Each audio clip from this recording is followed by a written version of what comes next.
అనగనగా పెద్దాపురం అనే గ్రామం ఉంది. ఆ గ్రామంలో చిన్న చిన్న గుడిసెలు మరియు ఎటు చూసిన కొండలు, చుట్టూ పచ్చని వాతావరణం.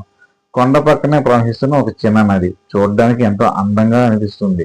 ఆ గ్రామంలో గోపి అనే చిన్న బాలుడు ఉండేవాడు. అతనికి చిన్ను, మన్ను మరియు పప్పు అనే ముగ్గురు స్నేహితులు ఉన్నారు. గోపికి జంతువులన్నా, పక్షులన్నా, చెట్లన్నా చాలా ఇష్టం. వాటితో ఆనందంగా గడుపుతాడు. ఒకరోజు వారి అడవిలో ఆడుకుంటూ ఉండగా ఒక చిన్న కోతి ఏడుస్తూ కనిపించింది. ఏమైంది చిన్న కోతి అని గోపి ప్రేమగా అడిగాడు.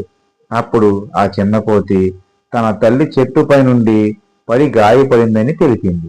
గోపి మరియు అతని మిత్రులు కలిసి వెంటనే ఆ కోతికి సహాయం చేయాలనుకున్నారు.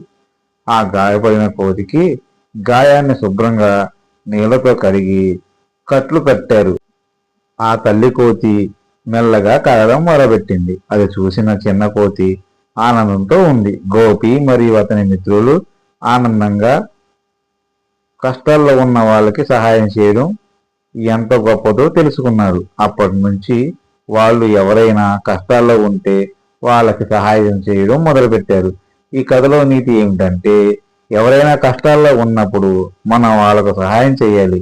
అది ఎంతో ఆనందాన్ని, సంతోషాన్ని ఇస్తుంది. ఓకేనా ఫ్రెండ్స్, బాయ్.